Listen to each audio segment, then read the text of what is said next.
로마서 1장 믿음으로 믿음에라는 제목입니다. 바른 방법이 얼마나 중요한가요? 바른 방법. 우리가 알기로 북극보다는 남극이 더 춥고 척박하다는 것을 알고 있습니다. 남극점을 최초로 탈환한 사람은 노르웨이의 아문젠이라는 사람입니다. 그때 경쟁자가 있었어요. 영국의 스콧이라는 군인이었습니다. 둘 다 비슷한 시기에 남극점을 탈환하기 위해서 나갔지요. 그러나 아문젠은 살아서 귀환했고 목표를 이루고 남극점의 노르웨이 국기를 꽂고 돌아왔고, 스콧은 아문젠보다 늦게 가서 돌아오지도 못하고 죽었습니다. 그 이유는 바른 방법을 택하지 않았기 때문입니다. 아문젠은 그 북극의 에스키모인들이 입는 아주 두툼한 방한복을 입었죠. 디자인은 별로입니다. 그러나 남극의 영하 40도의 추위를 견뎌내기에는 적합합니다. 그러나 스콧은, 그 사람들은 그 유럽식의 방한복을 입었습니다. 그러니까 추위를 견뎌낼 수 없었던 것이죠. 중요한 것이 운송수단의 차이인데요. 아문젠은 스키를 이용했습니다. 그래서 빨리 가고 힘도 절약할 수 있었으나 스콧은 걸어갔기 때문에 체력도 바닥나고 느리게 갈 수밖에 없었죠. 아문젠은 북극의 그 시베리안 허스키라는 개를 이용했습니다. 썰매를 이용할 때 개를 이용했기 때문에 개도 죽지 않고, 또 혹여나 개가 죽으면 그 개를 다른 개들의 먹이로 줬습니다. 그 개들이 정신을 바짝 차리는 거예요. 죽으면 먹이가 되는구나, 이렇게 생각해서. 스콧은 만주에서 추위에 견딜 수 있었던 말을 사용했어요. 그러나 만주의 추위에 견뎠던 말들은 남극에서는 다 죽었습니다. 그 스콧 팀들은 그 짐을 다 져야 됐기 때문에 느렸고 또 죽을 수밖에 없었죠. 마지막으로 아문젠 팀은 식량을 세 군데의 요소에 배치하고 중간에 또 이정표로 깃발을 꽂아놔서 돌아오는 길에 식량을 다 찾을 수 있었지만, 스콧은 오직 식량 저장소에만 깃발을 꽂아냈기에 세 군데 아무것도 찾지 못하고 굶어 죽었습니다. 이것은 뭐예요? 어떤 목적을 이루기 위해 방법이 얼마나 중요하느냐, 이것을 말해줍니다. 예수님을 알지 못하는 세상에서도 어떤 열정이나 열심뿐만 아니라 방향이 중요하다, 이것을 얘기하죠. 그리스도를 믿는 것도 똑같습니다. 내 방식으로는 안 되고 하나님이 제정하신 이 믿음을 통하여서만 구원을 받을 수 있는 거예요. 이 믿음이 얼마나 중요하느냐. 바른 믿음을 갖게 되면 아문젠처럼 살게 될 것이요, 틀린 믿음을 갖게 되면 스콧 팀처럼 얼어 죽게 되고 괴혈병으로 죽게 된다는 것입니다. 이 믿음이 얼마나 중요한 것이냐. 그래서 오늘 본문의 제목을 믿음으로 믿음에 이른다, 이렇게 말씀을 드렸습니다. 우리는 오늘 로마서의 첫 번째 장을 보고 있습니다. 복음을 믿는 것만이 구원을 받는 유일한 길입니다. 그런데 이것을 지금 누구에게 말하고 있어요? 로마에 있는 교인들에게 말하고 있어요. 이상하죠?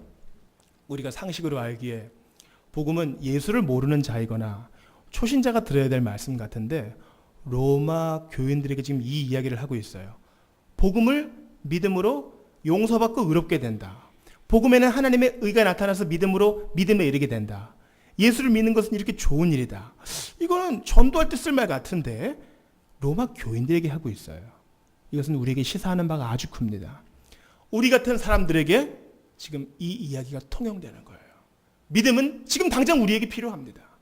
복음을 믿는 것은 우리에게 아주 절실한 일입니다. 그것도 바른 믿음으로 복음을 믿는 것은 지금 우리에게, 바로 지금 이 시점을 살고 있는 우리에게 너무나 필요한 것입니다. 자, 오순절 마가의 다락방에서 성령 충만, 성령의 세례가 있었습니다. 그리고 베드로가 성령의 충만을 받아 담대하게 복음을 설교하니까 3,000명 이상의 사람이 믿고 세례를 받았습니다. 그때에는 오순절이었기 때문에 이스라엘의 하나님을 공경하는 온갖 나라의 사람들이 다 모였다고요. 그때 복음을 듣고 회개하고 성령의 세례를 받고 돌아간 사람들 중에는 그 자리에 있었던 로마 사람도 있었을 것입니다. 그래서 그들이 베드로의 설교를 듣고 회개하고 그리스도인이 되어서 로마로 돌아가 교회를 세웠습니다. 그것이 로마 교회예요. 바울이 세우지 않고 자원해서 만들어진 교회입니다. 지금 로마서를 쓰는 이 바울의 배경은 네로예요. 네로는 이제 왕가의 후손은 아닙니다. 네로 바로 전 황제의 기록에 따르면 로마 시내에 크레스투스를 믿는 사람들 때문에 너무 소란스럽다. 그들을 믿는 사람이 너무 많다. 이 크레스투스는 그리스도를 잘못 표현한 것입니다. 그만큼 로마 시내에 예수님 믿는 사람들이 많아졌습니다. 로마 교회에도 신자들이 많아졌죠. 그런데 혈통적으로 이스라엘 사람인 유대인들과 교회 안에 이방인들, 로마인들, 하인들, 갈대아인들, 프랑스 사람들 다 모여 있었어요. 그러니까 진짜 복음 말고 인종 문제, 믿음의 문제 이런 것으로 갈등이 일어나게 된 것이에요. 이것이 중요해요. 우리가 처음 예수님 믿게 됐을 때는 눈물 콧물을 흘리고 마음이 뜨거워집니다. 그런데 서서히 마음이 식어져요. 그래서 성경은 우리에게 계속 마음을 지키라고 말하죠. 그런데 교회도 사회적인 조직인지라 사람들이 모이면서 갈등도 있게 됩니다. 그 갈등을 복음으로 이겨내지 않으면 중요하지 않은 것에 힘을 다 써버리게 된다는 것이에요. 그래서 바울은 지금 자기와 아무 상관도 없으나 사랑하는 마음으로 로마에 있는 그리스도인들에게 복음을 전하고 있어요. 그러니까 우리에게도 복음이 필요한 거예요. 매일매일 십자가와 부활, 매일매일 십자가와 부활을 믿음으로 바라봐야 됩니다. 광야에서 불평하는 사람들은 불뱀에 물렸습니다. 어떻게 한 사람만이 살았습니까? 모세가 높이 쳐든 노뱀을 본 사람만이 살았습니다. 약초를 주지 왜 노뱀이야? 그런 사람은 다 죽었어요. 노뱀을 바라본 사람은 살았습니다. 우리는 매일매일 예수를 바라보고 예수를 생각해야 그 믿음을 지킬 수 있어요. 중요하지 않은 것 때문에 시간과 정력과 힘을 다 낭비하기 싫으면요, 매일매일 예수를 생각하고 매일매일 복음 앞에 서는 길밖에 없어요. 저는 설교 노트를 작성할 때마다 의도적으로 씁니다. 오늘 본문을 통해서 그리스도의 십자가 부활이 전해졌는가? 이게 없으면요, 교회는 그냥 교양 강조하는 단체가 될 것이요, 그냥 점잖은 사교단체 정도밖에 안 돼요. 복음을 믿음, 이것이 전부입니다. 자, 오늘 본문의 17절 한번 같이 읽어보겠습니다. 시작. 복음에는 하나님의 의가 나타나서 믿음으로 믿음에 이르게 하나니 기록된 바 오직 의는 믿음으로 말미암아 살리라 함과 같으니라. 중요한 단어가 나옵니다. 복음. 여러분 따라해 보세요. 복음. 멸치 볶음할 때 그 볶음이 아니고요. 복음. 복된 음성, 복된 소리란 뜻입니다. 그 말은요, 복되지 않은 음성, 복되지 않은 소리가 있다는 말이에요. 그렇죠? 복되지 않은 음성, 복되지 않은 소리는 뭡니까? 사람은 누구나 자기 원하는 대로 살고 하나님을 등져있기 때문에 하나님의 진노를 받기에 합당하다는 것입니다. 오늘 우리가 17절 끊으면 딱 적당하지만 일부러 좀 어색해도 18절까지 읽은 이유가 여기 있어요. 여러분 18절 보세요. 하나님의 진노가 현대교회에서 잊혀져 있는 단어, 하나님의 진노. 그러나 우리는 이걸 붙들어야 됩니다. 하나님 말씀이기 때문에. 하나님의 진노가 불의로 진리를 막는 사람들의 모든 경건하지 않음과 불의에 대하여 하늘로부터 나타나는, 이것이 복되지 않은 소식이에요. 하나님은 죄인을 심판하십니다. 나면서부터 죄인이요, 우리가 원하는 대로 선택했던 그 모든 것에 대해 심판하십니다. 어떤 사람들은 난 그래도 양심적으로 깨끗한 삶을 살았습니다, 하늘을 우러러 부끄럽지 않은 삶을 살았습니다 하는 사람들이 있어요. 그러나 그 사람은 스스로에게 정직하지 않고 그런 말을 함으로 또 하나의 죄를 더한 것 이외에 아무것도 아닙니다. 저만 컨닝한 거 아니에요. 저만 걸린 거지, 쟤도 컨닝했어요. 이건 아무 도움도 안 돼요. 저 사람은 안 걸렸을 뿐이고 나는 걸렸다는 것입니다. 공자가 무슨 말을 했는지 아셔요? 나이 50이 되어 49세의 잘못을 깨닫는다. 예수님을 몰랐고 하나님의 율법을 몰랐던 공자도 그 양심이 율법이 되어 자기의 죄 때문에 괴로워했다는 것입니다. 그러니 나쁜 소식, 이것을 뒤집어 엎는 복음, 그것은 무엇입니까? 예수의 피가 우리의 모든 죄를 씻어 준다는 것입니다. 예수의 피가 정결한 의복이 되어서 우리를 하나님 앞에 의로운 자로 세워 준다는 사실입니다. 평안함과 소망은 예수의 피밖에 없네. 나의 의는 이것뿐, 예수의 피밖에 없네요. 복음은 바로 예수 그리스도입니다. 복음은 예수 그리스도를 보내신 하나님 아버지의 사랑입니다. 복음은 마태복음부터 시작하는 거 아닌가요? 그렇게 얘기하시는 분이 있어요. 그렇지 않아요? 복음은 창세기부터 시작돼요. 여러분, 천지 창조할 때 성부 하나님, 성자 예수님, 성령 하나님이 함께 세상을 만드셨습니다. 인간은 타락했지만 주님은 약속을 주셨어요. 정령 죽으리라 했지만 정령 죽지 않게 하시고 육체의 죽음만 허락하시고 영생 얻을 수 있는 길을 허락하셨으니 곧 여인의 후손이 뱀아 너의 머리를 밟을 것이다 이렇게 말씀하셔요. 출애굽기에서 예수 그리스도는 어떻게 드러났어요? 유월절 어린 양으로 그 피를 바른 자마다 그 집마다 살아날 것이다.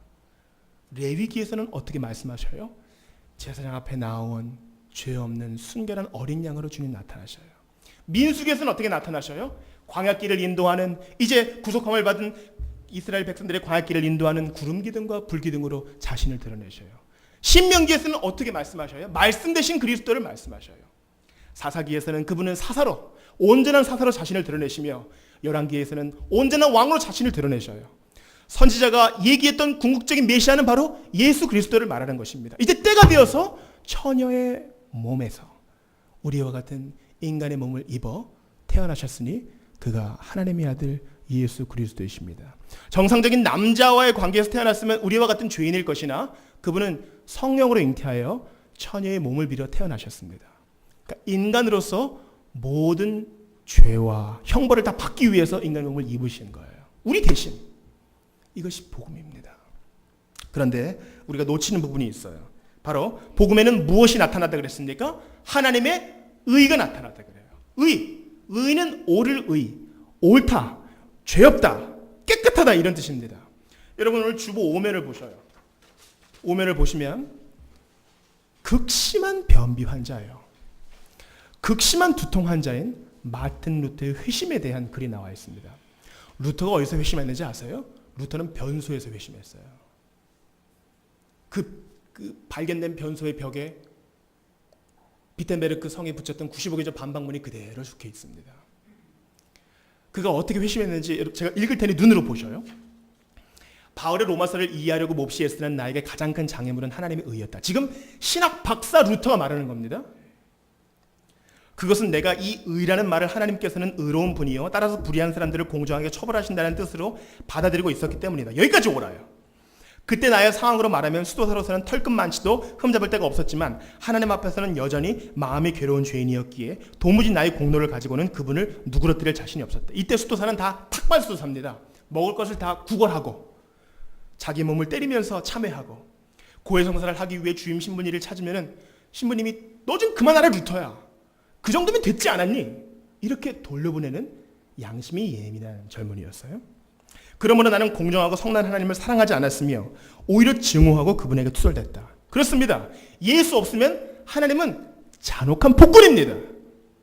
그러면서도 여전히 나는 바울을 붙잡고 늘어지면서 그의 말에 무슨 뜻이 담겨 있을까 하고 계속했다. 밤낮 가리지 않고 곰곰이 생각하던 어느 날 나는 하나님의 의와 의인은 믿음으로 산다는 말 사이에 관련이 있다는 것을 깨달았다. 그때 나는 하나님의 의란 하나님께서 은혜와 순수한 자비를 발휘하신 나머지 우리의 믿음을 보시고 우리에게 죄가 없는 것으로 취급하는 그 의라는 것을 터득하였다.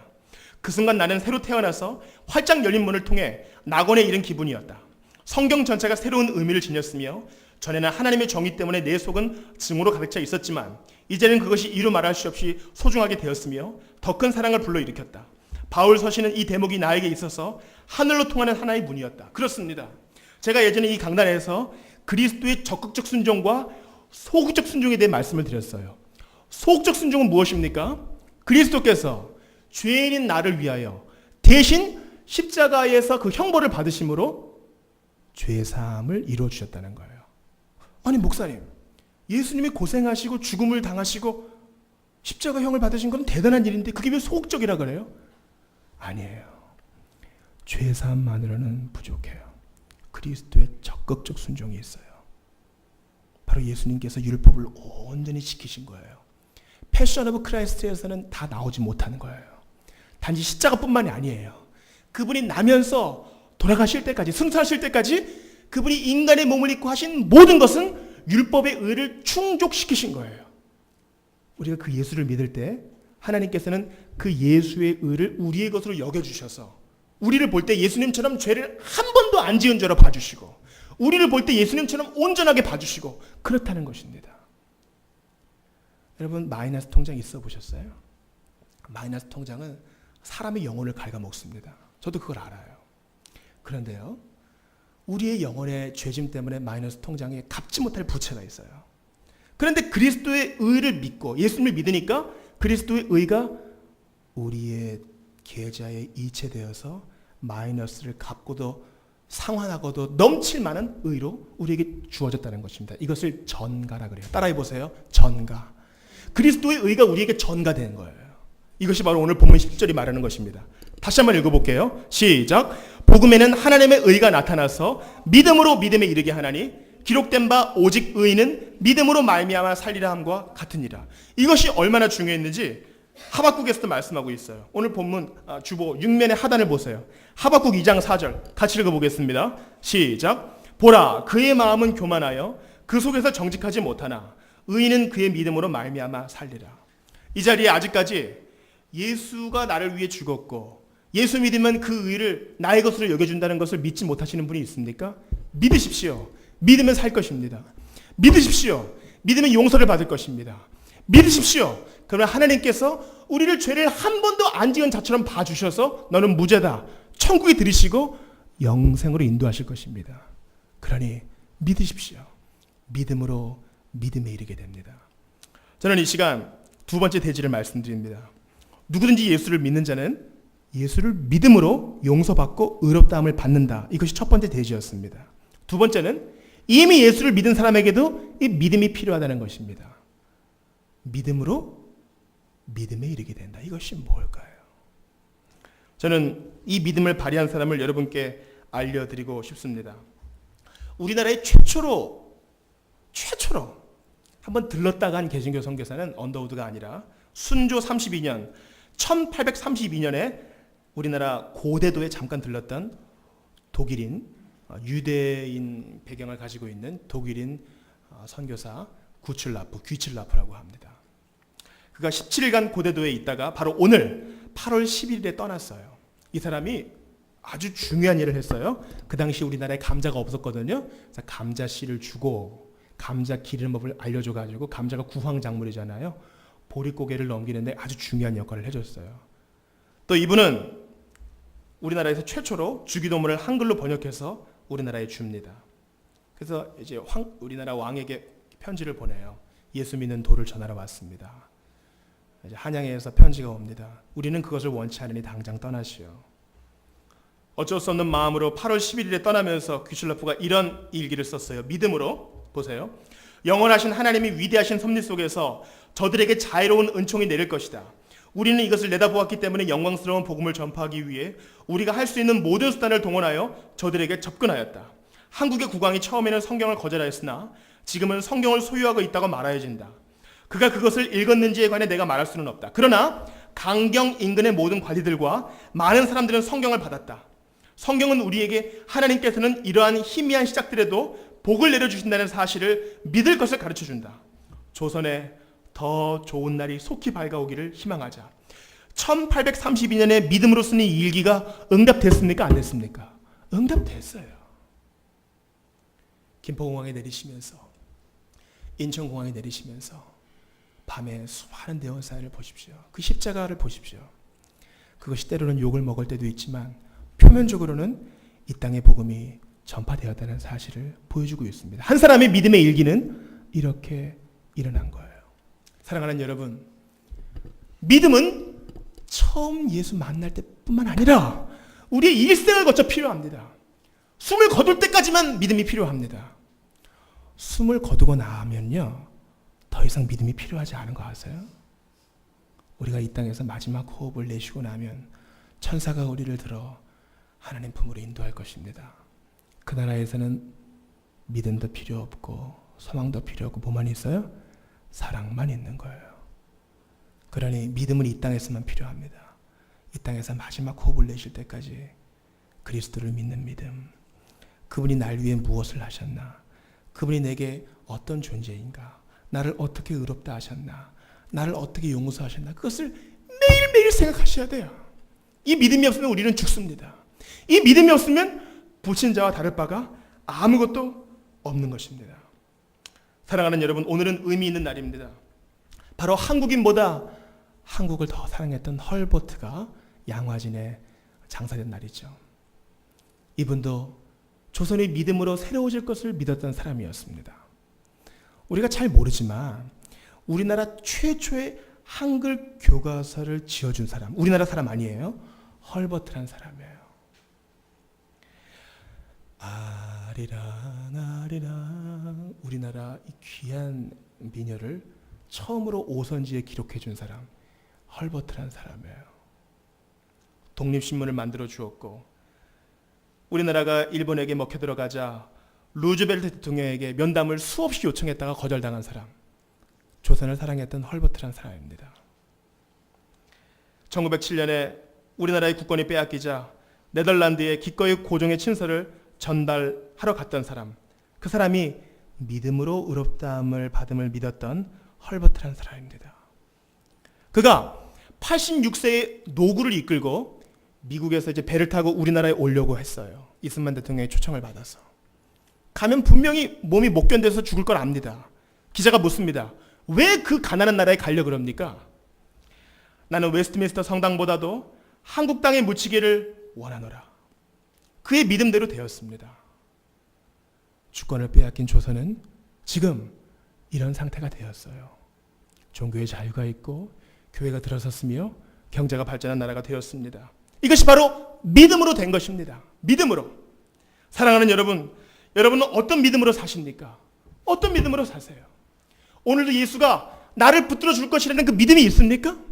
예수 처음 믿었을 때 나를 의롭다 해주신 예수가 끝까지 내 손을 붙들어 줄 거라는 그런 믿음이 있습니까? 의인은 믿음으로 말미암아 살리라. 믿음으로 믿음에 이르게 된다. 처음도 믿음이요, 나중도 믿음입니다. 그 믿음을 가지고 있습니까? 아침에 일어났을 때 예수님 나를 붙들어 주세요, 이런 기도가 없으면 싱싱한 믿음을 가질 수가 없어요. 싱싱하도록 기도하고 믿음을 가지도록, 믿음을 유지하고 보존하도록 애를 쓰셔야 됩니다. 그냥 어떻게 되겠지 맹 놓고 있으면 아무것도 아닌 거예요. 우리가 오늘 말씀 듣기 전에 구주 예수 의지함이 심히 기쁜 일일세, 우리가 이 찬송을 불렀잖아요. 정확한 영어 제목은 예수님을 신뢰하는 것이, 예수님을 믿는 것이 얼마나 달콤한가, 이런 제목이에요. 이 찬송가를 작사한 여사는 남편과 함께, 아이들과 함께 뉴욕의 해변에서 휴가를 즐기고 있었습니다. 그런데 저기서 한 남자아이가 살려주세요, 살려주세요 소리를 지르는 거예요. 루이자 스테드의 남편은 그냥 보고만 있을 수 없어 그 소년에게 수영을 하여 나아갔습니다. 그러나 여러분, 물에 빠진 사람은 살기 위해서 뭐든지 다 잡잖아요. 그래서 소년도 죽고 구하러 간 루이자 스테드의 남편도 죽었습니다. 놀러 가서 자기 눈앞에서 자기 남편이 죽은 거예요. 원망을 했어요. 왜 나한테 이런 일을 주시는 거예요, 하나님? 여러분, 그녀의 고백을 한번 들어봅시다. 구주 예수 의지함이 심히 기쁜 일일세, 허락하심 받았으니 의심하주 없도다. 구주 예수 의지함이 심히 기쁜 일일세, 주를 믿는 나의 마음을 그의 피에 적시네. 나는 이해할 수 없지만 하나님의 선한 뜻이 있군요. 믿음에서 믿음으로 나아가는 겁니다. 원망과 불평에 잠식되지 아니하고 새로운 인생을 시작합니다. 그녀는 아프리카로 가지요. 수십 년을 아프리카에 자신의 삶을 드리고 옵니다. 우리는 어떻습니까? 오늘도 믿음으로 삽니까? 하나님이 나를 지금 보고 계시다. 내 기도를 듣고 계시다. 나를 그냥 이대로 내버려 두지 않으신다. 이런 믿음으로 살고 있습니까? 하나님이 그의 아들을 나를 위해 내어주셨다면 무엇을 더 아끼시겠는가? 이러한 믿음으로 살고 있습니까? 이런 믿음이 우리를 살립니다. 사람으로서, 설교자로서 저는 여러분들에게 하고 싶은 얘기가 많습니다. 어떻게 하면 좋은 아빠가 될 것인가? 어떻게 하면 좋은 엄마가 될 것인가? 우리 애들을 어떻게 키울 것인가? 교회가 어려운데 우리가 어떻게 하면 희망을 가질 것인가? 그러나 하나님은 그렇게 말씀하지 않으셔요. 김 목사, 그게 지금 중요한 게 아니다. 복음을 붙들어야 된다. 복음에는 하나님의 의가 나타나서 믿는 자마다 믿음으로 믿음에 이르게 한다. 이 복음의 감격 다시 한번 빠진 자가 살게 되고, 가정을 살리게 되고, 직장을 살리게 되고, 교회를 살리게 되니 김 목사 그게 중요한 게 아니야. 복음을 붙들어야 돼. 주님께서 권면하셔요. 사랑하는 여러분, 여러분은 어떤 믿음을 가지고 계십니까? 저는 지금으로부터 100여 년 전 언더우드가 주님 앞에 올렸던 기도를 여러분께 읽어드리고자 합니다. 그가 믿음으로 올려드렸던 기도가 어떻게 응답되었나 여러분 보십시오. 주님, 지금은 아무것도 보이지 않습니다. 주님, 메마르고 가난한 땅, 나무 한 그루 시원하게 자라오르지 못하고 있는 땅에 저희들을 옮겨와 심으셨습니다. 그 넓고 넓은 태평양을 어떻게 건너왔는지 그 사실이 기적입니다. 주께서 붙잡아 뚝 떨어뜨려 놓으신 듯한 이곳, 지금은 아무것도 보이지 않습니다. 보이는 것은 고집스럽게 얼룩진 어둠뿐입니다. 어둠과 가난에 인습에 묶여있는 조선 사람뿐입니다. 그들은 왜 묶여있는지도 고통이라는 것도 모르고 있습니다. 고통을 고통인 줄 모르는 자에게 고통을 벗겨주겠다고 하면 의심부터 하고 화부터 냅니다. 조선 남자들의 속셈이 보이지 않습니다. 이 나라 조정의 내신도 보이진 않습니다. 가마를 타고 다니는 여자들을 영영 볼 기회가 없으면 어쩌나 합니다. 조선의 마음이 보이진 않습니다. 그리고 저희가 해야 할 일이 보이진 않습니다. 그러나 주님 순종하겠습니다. 겸손하게 순종할 때 주께서 일을 시작하시고 그 하시는 일을 우리들의 영적인 눈이 볼 수 있는 날이 있을 줄을 믿나이다. 믿음은 바라는 것들이 실상이요 보지 못하는 것들의 증거니라고 하신 말씀을 따라 조선의 믿음의 앞날을 볼 수 있게 될 것을 믿습니다. 지금은 우리가 서양 귀신 양귀자라고 손가락질 받고 있사오나 저희들이 우리 영혼과 하나인 것을 깨닫고 하늘나라의 한 백성 한 자녀임을 알고 눈물로 기뻐할 날이 있음을 믿나이다. 지금은 예배드릴 예배당도 없고 학교도 없고 그저 경계의 의심과 멸시와 천대함이 가득한 이곳이지만 이곳이 머지않아 은총의 땅이 되리라는 것을 믿습니다. 주여 오직 제 믿음을 붙잡아 주소서. 아멘. 우리 이 시간 함께 기도하겠습니다. 눈을 감아보세요. 이 시간 아직까지 한 번도 예수가 내 죄를 용서해주고 예수의 피가 나를 용서하고 그 예수를 믿는 자마다 의롭게 된다. 이것을 믿지 못하는 자들은 그러시는 분들이 계시다면 믿으시기를 바라요.